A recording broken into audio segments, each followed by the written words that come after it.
want to give you an update on our 2020 budget, which fiscal year ends on June 30, and our best projections for the next fiscal year.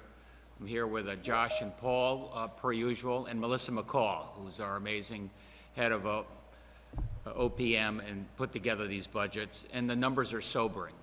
I've got to tell you that COVID has been tough on our physical health, it's been tough on our mental health, and it's also tough on our fiscal health. The state was on track and doing very well on budget up until a couple of months ago. And our situation is by no means unique. In fact, in many ways, we're better off than some of our peers. Melissa will show you that the sales tax revenue is probably taken even a bigger hit than the income tax revenue. And for those states that rely more on sales tax, they're going to have to figure out that hole. We're not dependent upon energy revenues. There are a number of states that get half their budget paid for by taxes on energy, and those states are seeing an even bigger shortfall. The numbers that I'm going to present to you are numbers that, assuming we don't get any additional federal aid, because that we're on our own, and we'll see what that is. I know Senator McConnell has backed off the bankruptcy talk, so I talked to Jim Himes. He's there with Speaker Pelosi. They feel that aid to the states and localities will be part of the next supplemental, or there won't be another supplemental. So we will see, but as we've learned, how can Connecticut do it on its own, and what would that look like? Plan for the worst, hope for the best. Very quickly, before Melissa runs through the numbers in detail, we're looking at about a $900 million deficit in this fiscal year, which ends June 30. It's a deficit that really didn't exist until very recently with COVID. That 900 overstates it a little bit. There's about $370 million that we thought was coming from the feds in this fiscal year. It's in the next fiscal year, so it's really it's still really a deficit. Thank goodness we kept our rainy day fund intact. That's going to allow us to power through the end of this fiscal year. It gave us a lot of flexibility in terms of putting off some of the tax revenues to give you more of a breathing room as well. And what Melissa and I are trying to do with these numbers now is to do everything we can to make sure that we can stretch out our rainy day fund, not just for this fiscal year, but for the next fiscal year. Do it by also holding our taxpayers and holding our service providers harmless. I'm not sure we'll be able to promise a lot of new tax cuts or a lot of new spending increases, but we're going to try and do best we can, given the current situation, to hold that harmless. The next fiscal year, though, starting in July 1, does look like a $2 billion deficit, and that's plus some additional costs that are fixed. And Melissa will tell you how that drives the cost up to probably more like $2.4 billion. So, if you're doing the math, you're going to see we are going to have to streamline things, make some cuts, work in collaboration with our friends in labor, work with all the different entities that provide services here, see how we can do our best to hold down those costs and stretch our dollars as best we can. I'd also tell you that along the way, we have the Special Transportation Fund. I'd say we spent a lot of time talking about the Special Transportation Fund last year. We had hoped that given a gasoline fuel tax revenues, the Special Transportation Fund would, at least stay solvent for another 3 or 4 years. Right now, it looks like, given the drastic cut in gasoline prices, drastic cut in revenues coming into the Special Transportation Fund with our share of the gas tax, that Special Transportation Fund probably runs out, will eat up the reserve funds by about July 1 of next year. So maybe we can sit down with the legislature. You heard my best ideas on how to shore up our Special Transportation Fund, and I'd love to work with you in terms of other ideas we have to shore this up. And there's not much left in the rainy day fund to play games with that as well. I just leave you with the fact, before Melissa takes over, that we're working hard every day. I think you're going to see some support from the federal government. How that's allocated, we'll see. You know, to date, we've gotten about $1.4 billion, and you're saying, well, man, that's pretty good. You've got $1.4 billion. What more could you need? That goes specifically just to reimburse us for COVID-related expenses. You know, testing expenses, healthcare overtime, a variety of things that are specifically related at the state level and at the local level. As Melissa will tell you, we're getting the ledger from the local and municipal government within the next week, so we can see what their expenses have been, as well. We've got a preliminary budget on what we can do with that $1.4 billion, and we're trying to make sure that plays out over the course of the next year as well. So we've got that balanced going forward. In addition, there's some money in there for education, for higher education, and there's money there for K through 12 education. And that money is being allocated right now, some of which I hope is already going to K through 12. And finally, our hospitals obviously are putting out a lot of expense, and they're not getting the revenues they used to get from so-called elective surgery.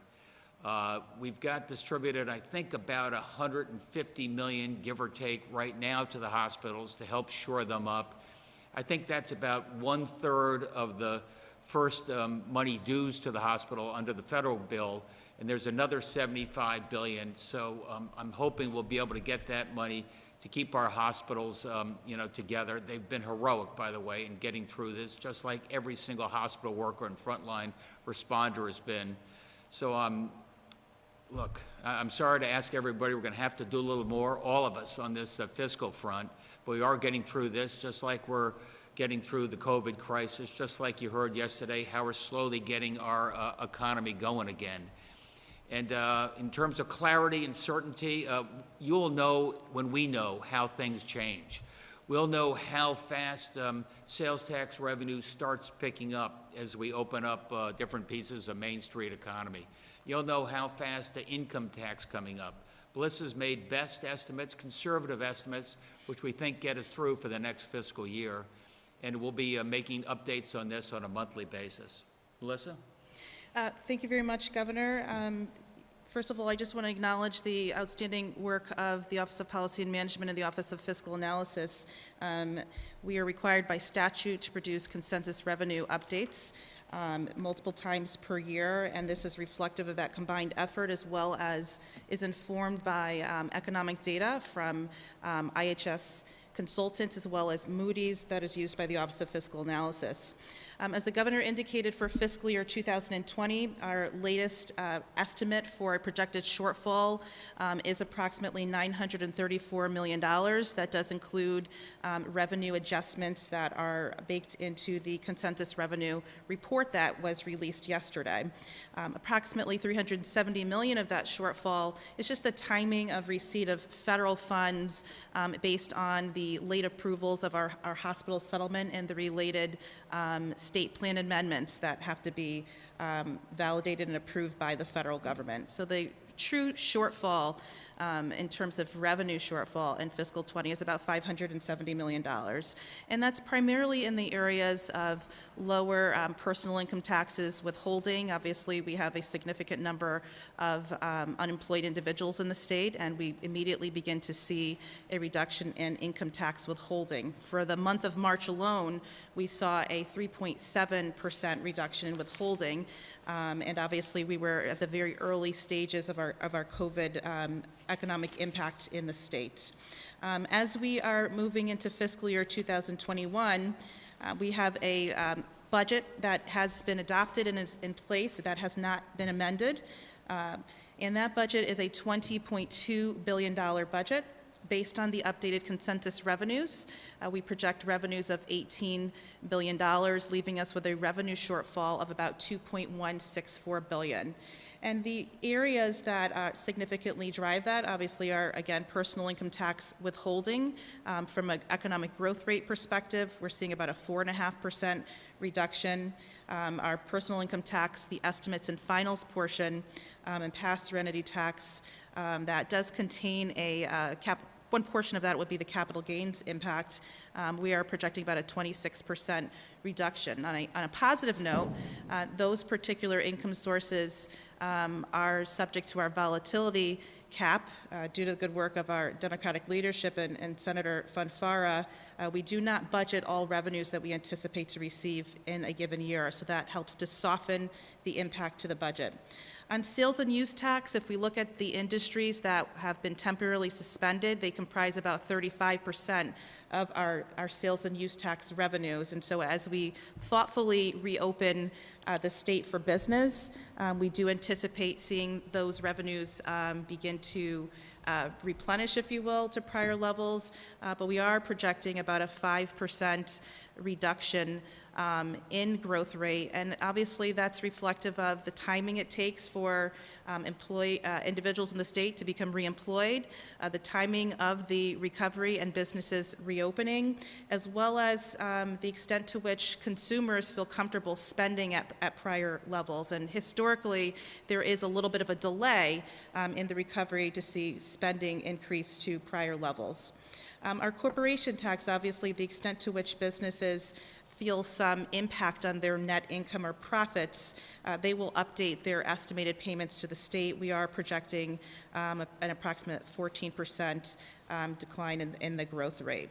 So what does that mean for us for fiscal 2021? As indicated, we have about a $2.164 billion revenue shortfall. Revenues will come in $2.1 billion lower than budgeted. And we have some other areas that we knew required adjustments in the midterm budget.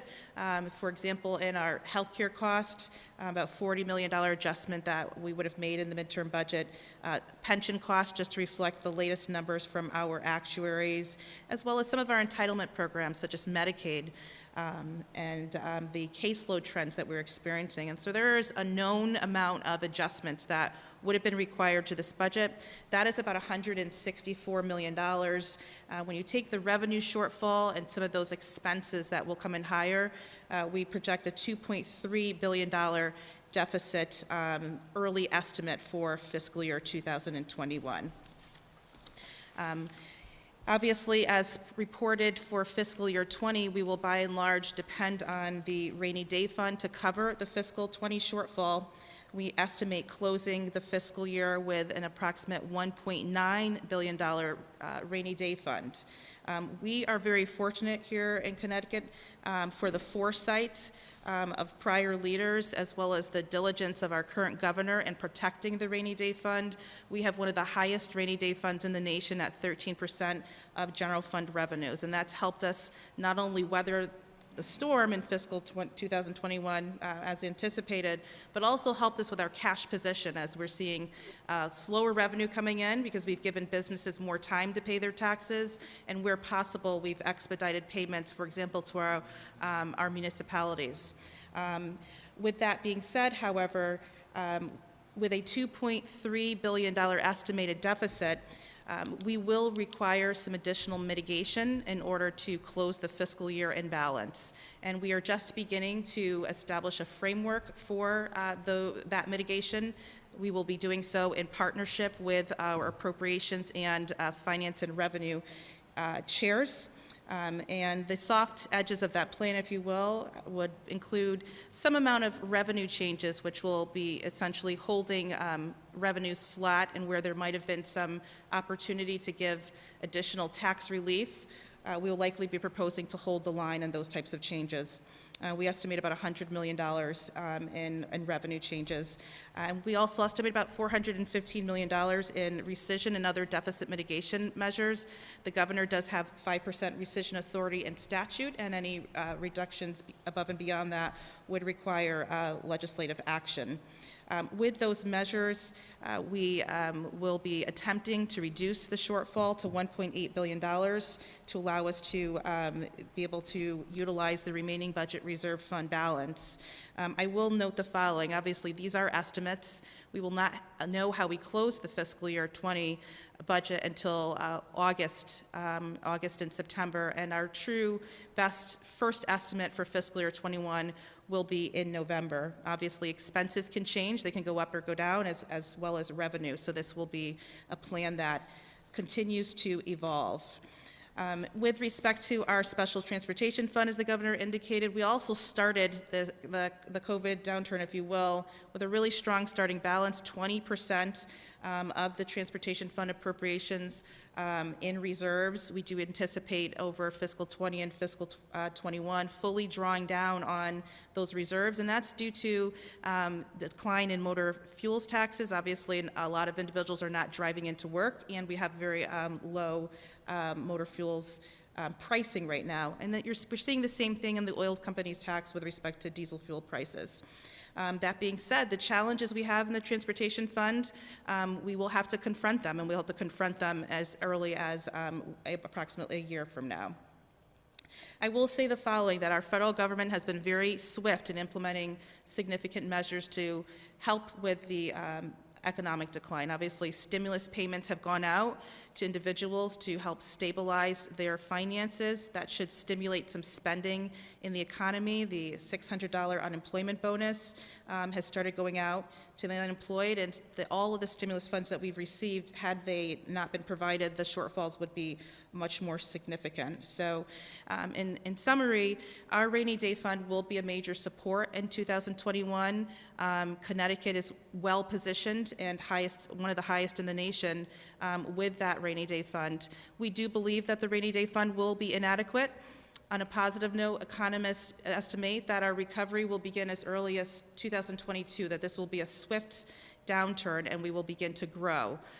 However, we will need to look at additional mitigation to support our budgetary needs as Connecticut reopens and recovers. And as we've seen in prior downturns, it does take multiple years for our revenues to actually return to prior levels.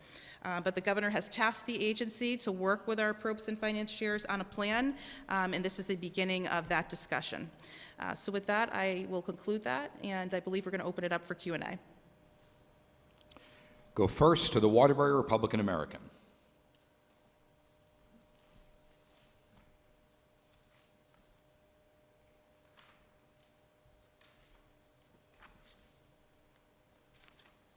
Hartford Current.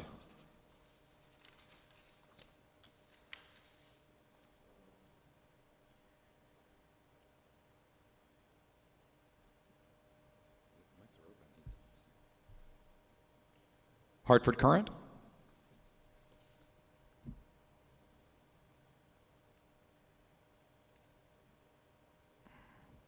We seem to be having some kind of an audio issue right now. Stand by.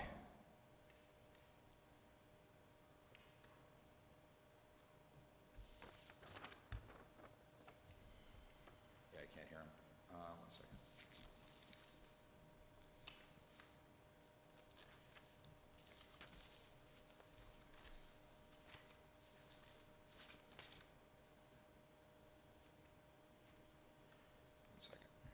Who had a higher rainy day fund balance?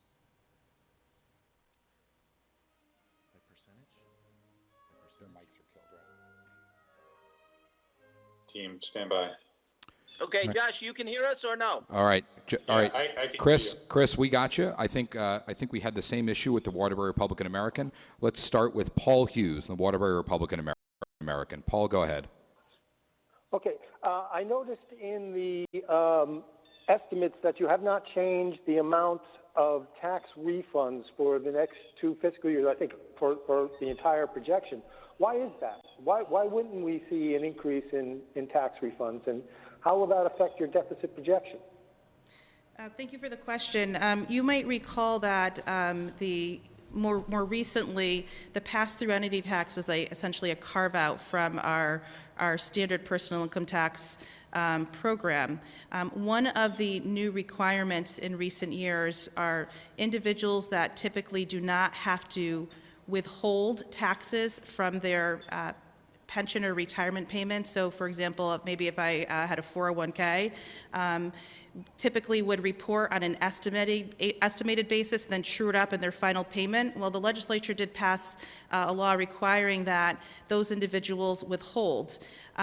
We believe that there could have been some miscommunication in that rollout, and if the individual did not elect a specific tax bracket or tax rate, it defaulted to the highest tax bracket of 6.99%. So the Department of Revenue Services does believe that that contributed to an increase in refunds that will normalize in the future. Obviously, that's still an unknown, but given that it was just the first year of implementation, we will have to monitor that going forward. So that is the reason why the refunds has not been adjusted. We believe that that is a part of the implementation of that new requirement that should normalize in future years. If we find that is not the case, then obviously we'll be updating that in a future consensus revenue estimate. Thank you. Governor, yesterday you mentioned that I believe a real GDP figure of 245 billion. I thought at the end of the year, the BEA, the Bureau of Economic Analysis, put Connecticut's real GDP at 2019 at 249 billion. So have you made an adjustment? Are you anticipating some sort of reduction in the economy based on that figure? No, Is that Paul, something that your administration came up with? I think it's just two different estimates of the same event. It's pretty close. It is indeed. Okay, thank you very much. Hartford Current. Thanks, Max. I wanted to talk a little further about the Wall Street money and the estimates and finals. If I'm looking at the numbers correctly, the estimates and finals, you have no change for the current fiscal year. And I was hoping you could explain that. I guess we're too deep into the year. But also, could you talk about going forward? Obviously, you do have in multiple years, you have the numbers projected to go down. Can you take us through that? Sure. So with respect to estimates and finals, you'll recall, if you were to look at our most recent comptroller's report, that we are projecting that estimates and finals will be reduced by $300 million, and that we would see a pickup on the pass-through entity tax. So current estimates show a reduction in estimates and finals, but an increase in pass-through entity tax, which you'll recall did come in higher than budget last year.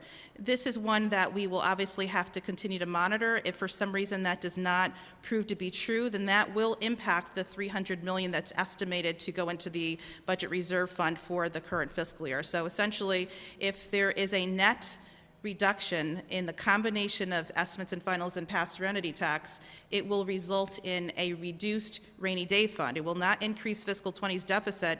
It will reduce the rainy day fund estimated deposit, and it will make, obviously, fiscal 21 more challenging. So our estimates are based on the best information that we have to date. Okay, I was just looking at the numbers. I got them right in front of me. The January and the April numbers look to be exactly the same, but we can move on. Tell me also about the real estate market, which will obviously have a big impact on this.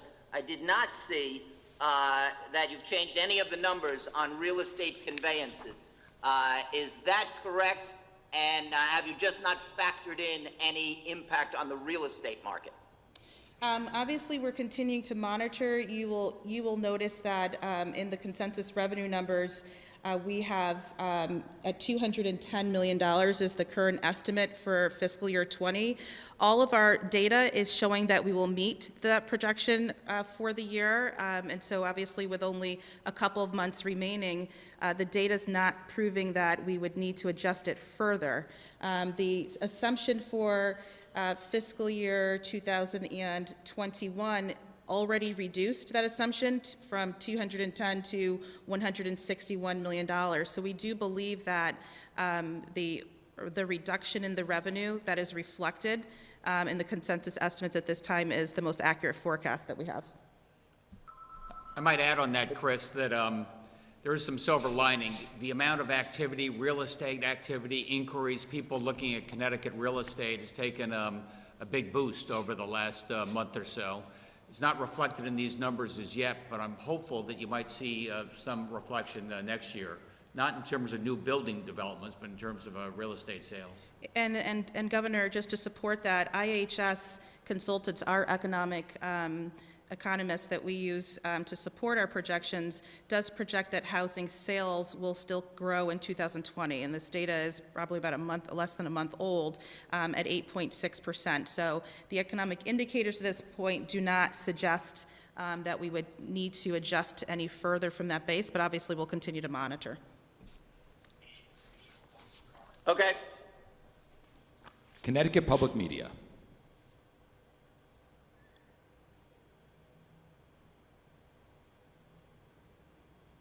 The Associated Press. Good morning, everyone. Melissa, I was wondering, given the large number of job losses that we have and the fact that Connecticut has expanded Medicaid eligibility, are you seeing an increased number of Medicaid costs? You know, is this, how big of a budget burden is this? Thank you for the question. Yes, absolutely. Part of our response measures to COVID, naturally we're going to see an increase in Medicaid volume. But through the leadership of Commissioner Gifford and her work with OPM, we obviously have taken other measures to support the COVID response, such as reopening enrollment periods, covering more of the uninsured, waiving co-pays. We have also implemented measures such as to allow telemedicine. And so naturally you will see an increase in Medicaid expenditures.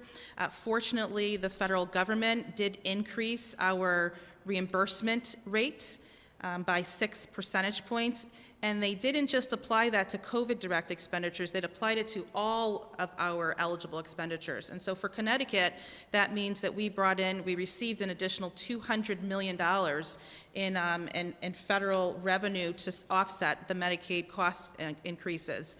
That is reflected in the $934 million shortfall. Otherwise stated, if the feds did not increase Medicaid reimbursement, then we would have had likely a $200 million up to a $200 million increase in our deficit for fiscal year 2020. They've made that commitment through June 30th, which is the time period in which the feds have extended the national emergency. So we'll continue to monitor if the feds will make that commitment beyond June 30th, but for right now, they've stood up a really good response to help support those additional costs they're incurring. Thank you for that. And Josh, I was hoping to ask you a question about the numbers that came out last night for nursing homes and assisted living facilities. I saw that there weren't any numbers regarding the number of deaths in assisted living facilities, and I wondered why. And also, is the administration looking at other senior living facilities? There's things out there like independent living, active adult communities, these continuing care communities. Are you guys monitoring any kind of COVID outbreaks in those places as well? Yeah, our team at Department of Public Health is in contact with a wide variety of facilities, including the ones you mentioned. With regards to the data last night that we reported for the first time on assisted living facilities, we do intend to report deaths in the future. The team was not able to get that data together. This was the first time pulling that report together and just ran out of time for this week. But we expect to be able to include that next week. But we're pleased to be able to get out some data. I think it's a first. I'm not sure of other states that are reporting any data in this regard. So it's a start, but we'll add to it in the coming weeks. And are they on the morning call, assisted livings, or is that mostly just with nursing homes in terms of asking if they need supplies? And yeah, so it's both.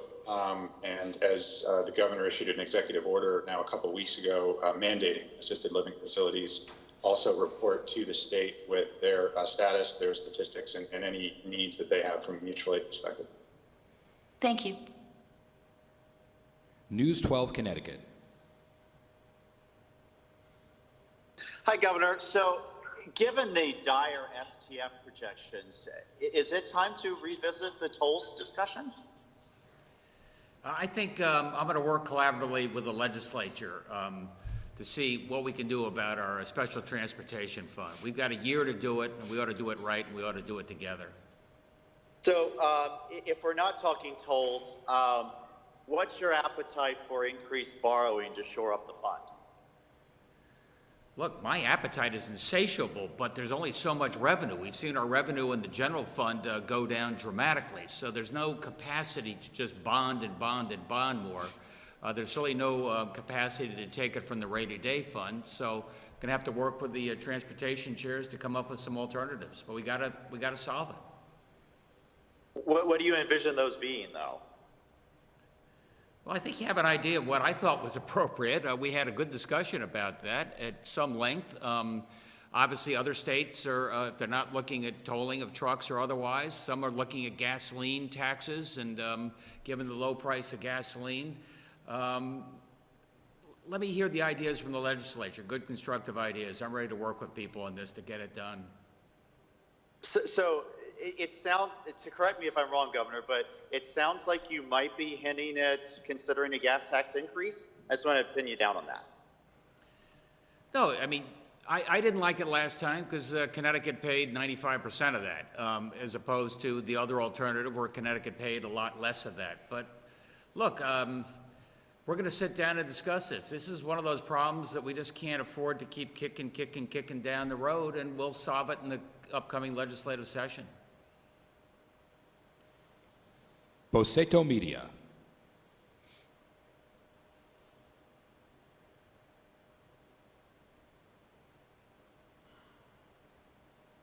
Hi, everyone. Governor Lamont, there are thousands of people concerned by the unemployment rate at this moment and unsure if they will find employment. There will also be new professionals that will be hunting for jobs, plus the deficit and the struggles that the COVID-19 is leaving to the state. How is the state of Connecticut going to handle the job market? I think that's a really good question. In this sense, I think post-COVID, the job market will be very different. And we're going to be making sure people are trained for the jobs that are out there. I think public health is going to take on a whole new dimension. You know, up until 3 months ago, we had an amazing shortage, an incredible shortage, a big shortage of folks in manufacturing. We are training people up for that.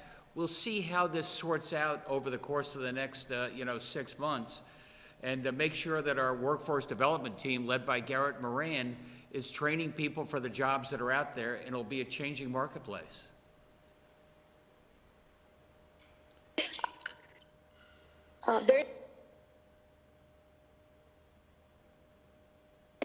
One more question, Governor.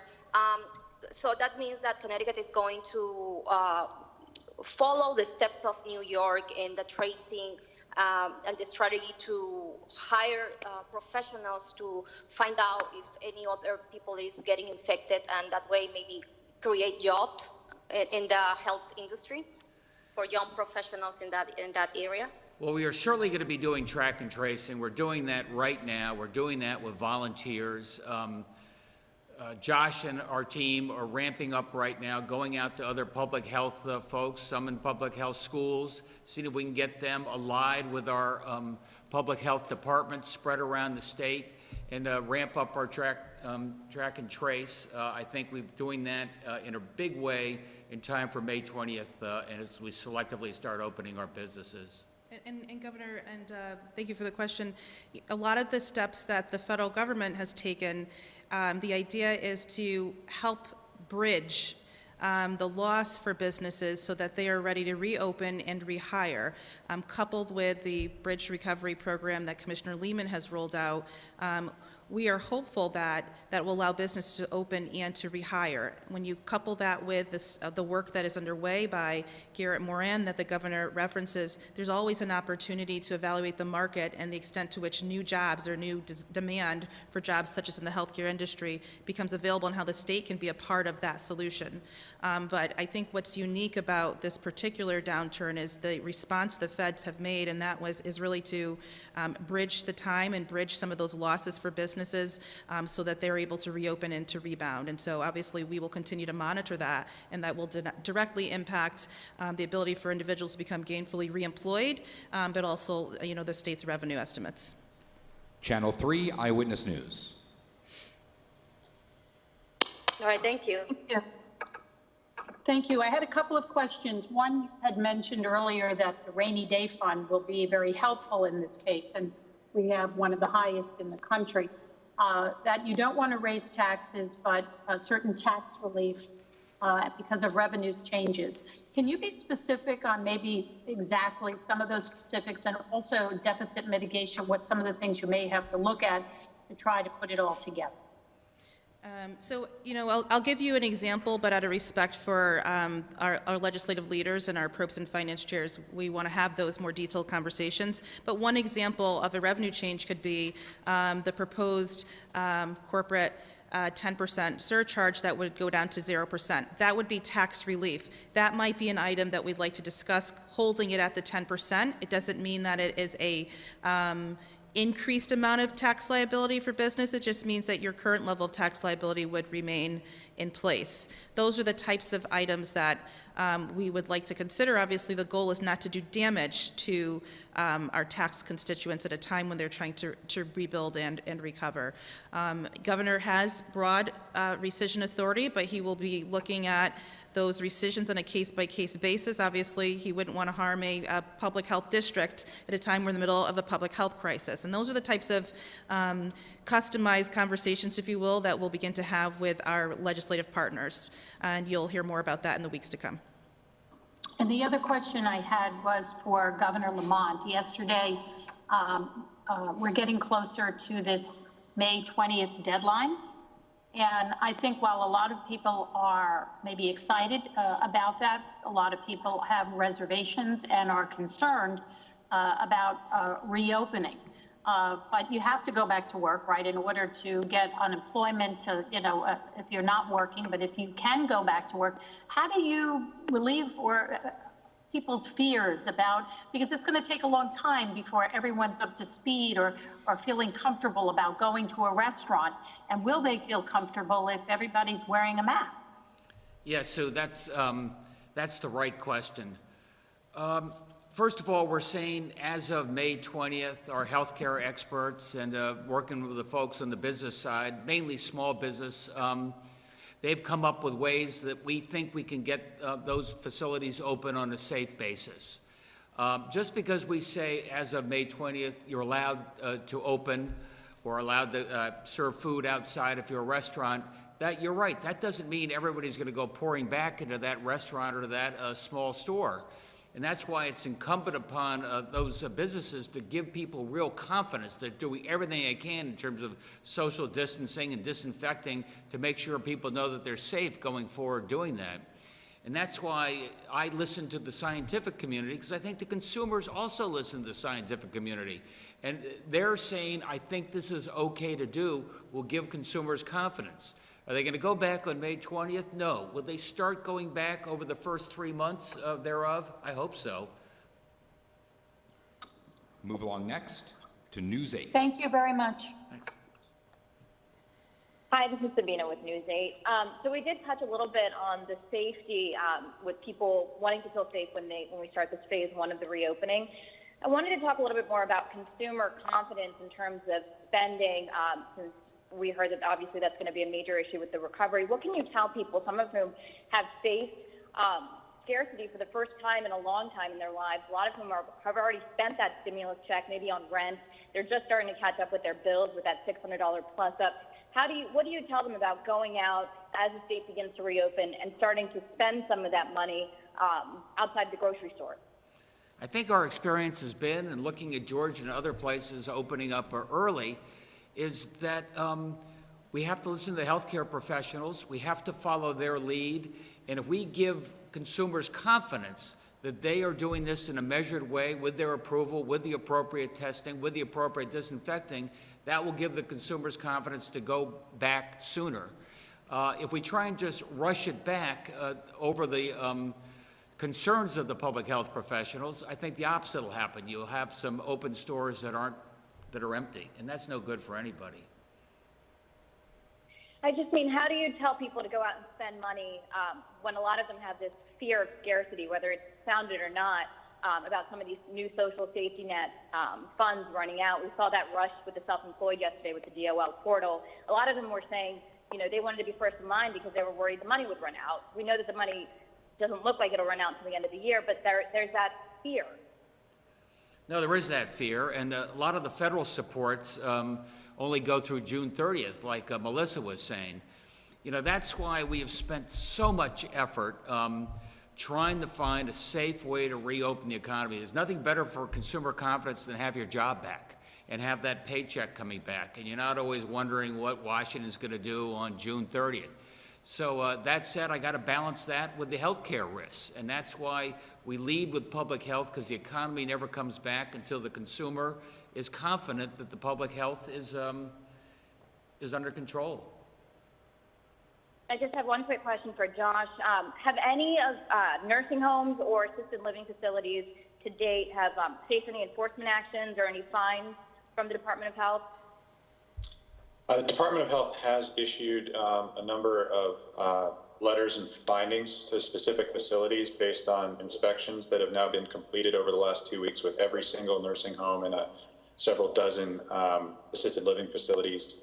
The way the process works is that once a letter or a finding is issued, that facility has 10 days to respond, after which at point in time that report becomes public, and so we will share those reports obviously as they are publicly available after the facility has a chance to respond.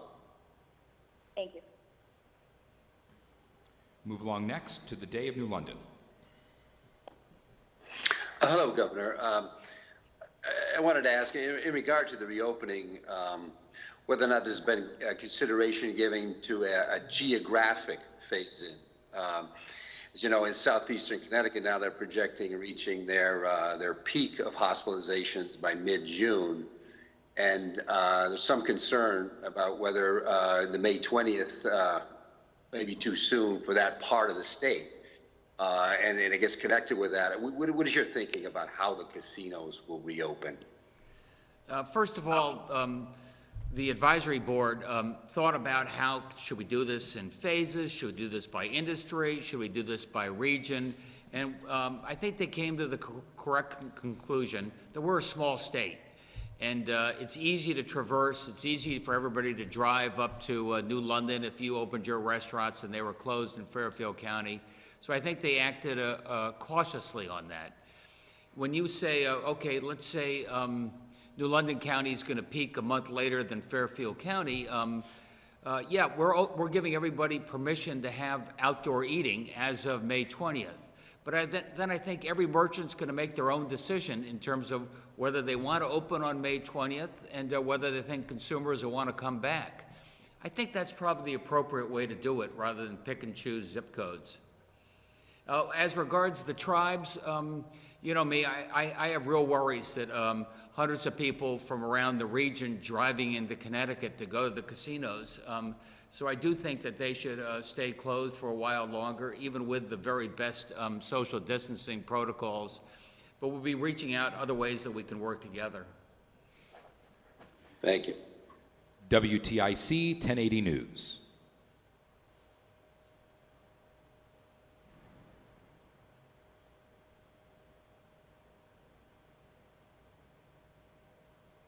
Connecticut Mirror. Thanks, Max. Good morning, everyone. Melissa, I just want to clarify one thing about the Medicaid money. We've seen projections that between this fiscal year and next, our Medicaid reimbursements will be like $400 million. Of course, we have to spend more to get that money. Is there anything else in any of the federal dollars that could also be used as revenue in FY21, or is it just this Medicaid reimbursement? So Keith, how are you? So the other very flexible source of funding and stimulus besides the increased FMAP percentage would be just the general coronavirus relief fund. So the extent to which we can carve out expenses that we had to stand up that were directly COVID related can be funded from the coronavirus relief fund. And so we are obviously trying to strike a balance between leveraging a funding source that's 100%, can cover 100% cost, versus under the FMAP, depending on the population, it might be a 56% reimbursement. And so obviously the state is going to seek to stretch that rainy day fund and utilize its 100% funding source first. Some of those types of costs could be, for example, some of the nursing home relief. For example, if a nursing home had to come in for hardship, we could easily carve out that direct cost and perhaps not put that through Medicaid and instead put that through Coronavirus Relief Fund. Those are the types of kind of line by line discussions that are going on between OPM and the respective department, so that we can really maximize use of the Coronavirus Relief Fund, minimize some of the impact on the general fund and the rainy day fund. We do have to strike the right balance. If we receive funding and FMAP revenue, increased revenue, we need to demonstrate that we had costs that align with that revenue. So there's a balancing act that is required, but really the most flexible other option would be the Coronavirus Relief Fund. And what's our share of the Coronavirus Relief Fund? So the total amount that Connecticut has received is $1.4 billion. Obviously, that funding will be used to support the costs that municipalities have incurred. Nonprofits are experiencing increased costs for PPE, some of their wage additional costs, overtime, or bonuses they have to put in place to incentivize employees. The hospitals indicate that they are still struggling.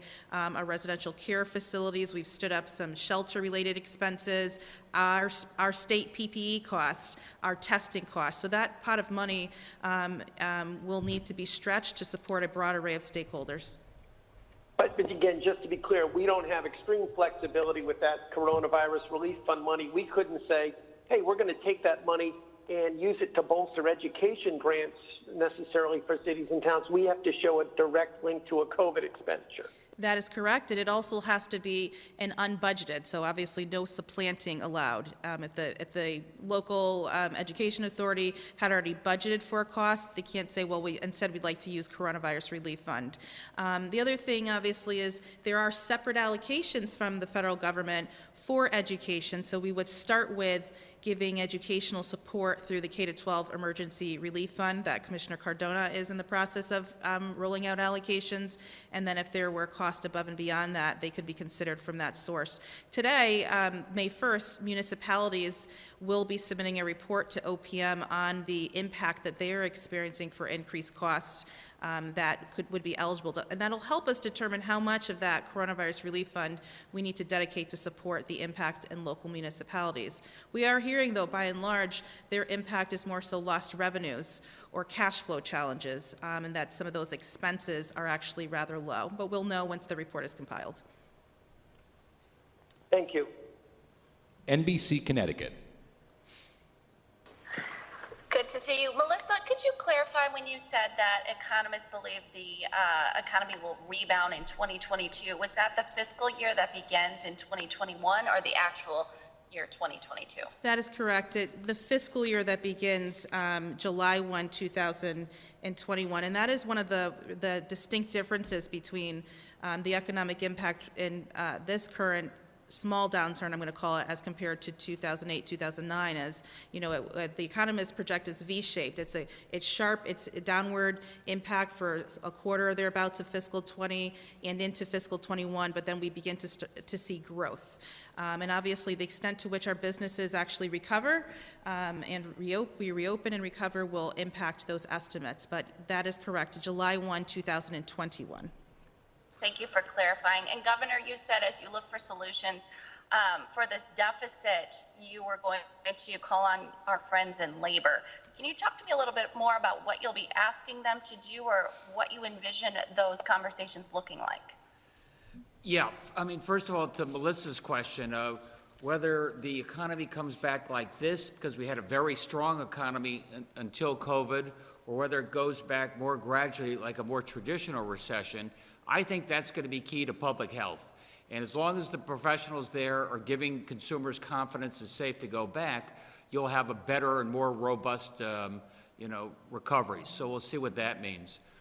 Look, overall, I think all the stakeholders are going to have to be at the table, and that includes our friends in labor. And I'm going to be asking them to help with the pain that we're all sharing around this state right now. You look at the incredible number of people who are unemployed, you see the stress upon our budget, but it probably is best for me just to talk to people personally before talking to everybody else.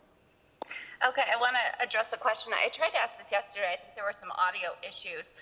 The DOL said it would start accepting unemployment applications from the self-employed yesterday, as you well know. But in reality, the only part of the process that was available for those self-employed to fill out has actually been on the website since the COVID crisis started. Many of the self-employed had already applied. They'd already filled that part out, and they were waiting for the next step in the process, which they expected would be April 30th. Unfortunately, they were told yesterday it won't be ready until the middle of the next week. So it sounds like the DOL didn't really meet its deadline if only half the system is up and running. And Governor, I'd like you to address those people. These are people that haven't seen a dime now for 7 weeks. A lot of these people tried applying for PPP. They tried applying for the bridge loan. It ran out before they even got a bank to call them back. So I trust those who are now going 7 weeks without a paycheck. You want to start with that? Yeah. Paul Mounds, Chief of Staff for the Governor. DOL put out very clear guidance as it deals with this new program that was developed by the federal government in terms of creating a new software, putting new resources to make sure that it's up and going. That date that you stated was the date that was said that those applications for those individuals who are self-employed, who are not usually available to go through the UI system, that date was the date that's been set for about 2 weeks and much prior than the time frame that you stated. So the DOL has been working vigorously. I thank the staff, the commissioner, and the whole team over there who put together a new software system that is up and running, that has accepted applications, and will be continuously responsive to those individuals who are self-employed, so they have the clarity that they're looking for. I completely understand. I think the governor has spoke vigorously about this in terms of how sympathetic he is to those who weren't usually able to go through the UI system. But this was a new system that was created by the federal government, and we worked vigorously to put it together, and we're happy that it's up and going. I appreciate. We'll move along next to Hearst, Connecticut Media. Thanks, Max.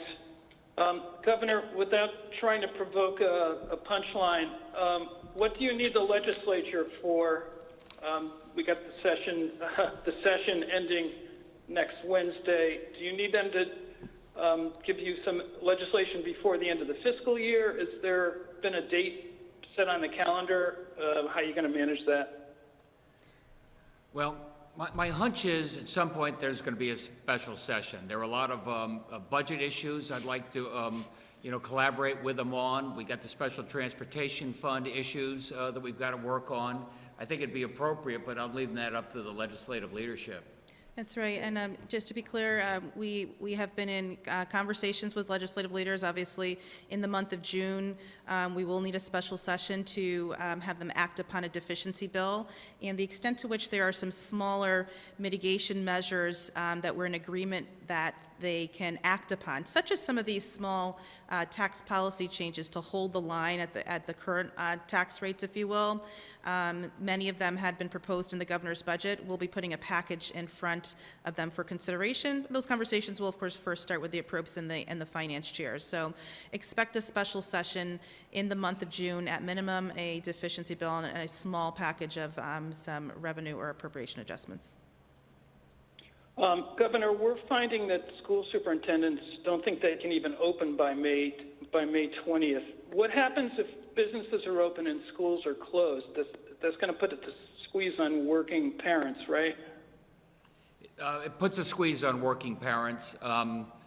That's why we're giving people as much notice as we can before May 20th regarding schools. Miguel's going to make an announcement on that, I believe, early next week. That's why, of course, daycare and other facilities are opening up and expanding, trying to do everything we can to help those families that were counting on the school. Obviously, summer camp programs we're thinking about as well. That'd be July or thereafter.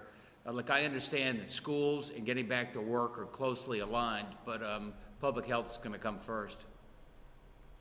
And Governor, is it too early to ask you whether there's a reopening plan to get prisons back to normal? allow people to visit and stuff? Prisons back to normal. I think it's too early. I mean, right now we're watching the folks in the correctional facilities really carefully, doing everything they can to tamp down the possible spread there. And a little like a nursing home, sometimes people from the outside coming in can bring the germ with them. But we're going to get back to normal there as soon as we can, but not now. Thank you.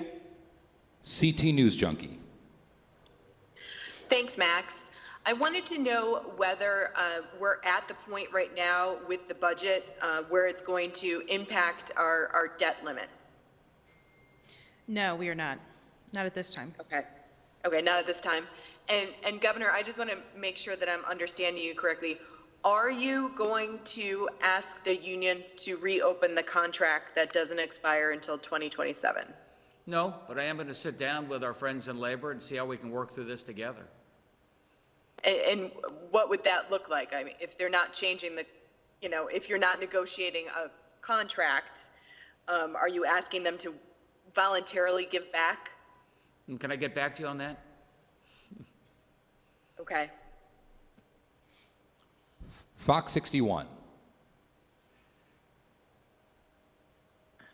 Hi, good morning, everyone. Fox 61's Brian Ditlake. A couple questions for you all this morning. The first one being, Governor, you signed an executive order in March that granted immunity for healthcare facilities against civil action during this crisis. But given that we know several nursing homes are under state investigation, would you consider lifting that immunity if it's determined that there was wrongdoing? Yeah, when it comes to nursing homes, I'm going to give that to Josh. But broadly, what we wanted to do when it came to our hospitals and healthcare facilities, we were in a rush. We were creating mass units. We were doing field hospitals. We were getting retirees back to work. We were, working on a whole different variety of therapies, trying to treat a crisis where we were learning every day. So I thought, given that environment, COVID-related immunity for our hospitals made a certain amount of sense, at least during the emergency portion here. Josh, do you want to talk about the nursing homes? Yeah, I think it's worth reminding that under existing law, the Commissioner of Public Health has quite broad discretion to levy discipline on nursing homes that where it's appropriate, ranging from findings and recommendations all the way up through fines and ultimately potentially revoking operating license or effectively putting that nursing home operator out of business. So there are levers to bring significant consequences to bear if it's appropriate under current law. Thank you. And Governor, on schools, are you considering a possible reopening before the end of the year that might be based on age? Maybe letting high schools reopen but keeping schools closed for younger kids who may find it harder to follow social distancing? Look, these are all good ideas, interesting ideas. That's why I have our educational leaders. We have a whole educational subcommittee to our reopen task force. The teachers are well represented there. And let me get their recommendation, which I'm going to have by the end of today. And thank you. And my last question for this morning, due to a rally that's being held today here in the state capitol by the state's immigrant community, and I quote one leader who says that immigrant workers are putting their lives on the line, but they're being excluded from relief. In their rally, they're hoping for a disaster relief fund from your administration. What is your administration doing in terms of supporting this specific group, and what are your thoughts on this at all? In terms of frontline workers, we're doing what we can. We're getting them the PPE. We're making sure that they are protected. We're trying to set up daycare and expand opportunity there to make sure those people are taken care of. Making sure that health care is provided for each and every one of those people with no cost for testing, no cost for treatment, and working very hard, making sure that that there's housing for them or a place for them to stay if they're in a congested area in home or whatever and they found to be infected. So we're working very hard there to make sure that nobody is left behind in this community. I think with that, that's about a wrap. Look, we're trying to get in front of this thing and try to share with you everything we know when it comes to the healthcare side of this crisis, when it comes to the fiscal side of this crisis, when it comes to reopening. And that's why we're going to keep doing these type of public interfaces as best we can. In the meantime, we work every day with the legislative leadership and give them similar briefings to what we're giving you right here. And I think you get a sense as you listen to the complexity of public health and job opening and individuals' budgets and the state budgets, how we're trying to weave this together in a way that gets our economy going again, and it will never get going again until people feel confidence about the public health. Hopefully we're getting that right. We learn a little bit every day, and what we learn we share with each and every one of you. Thanks, everybody.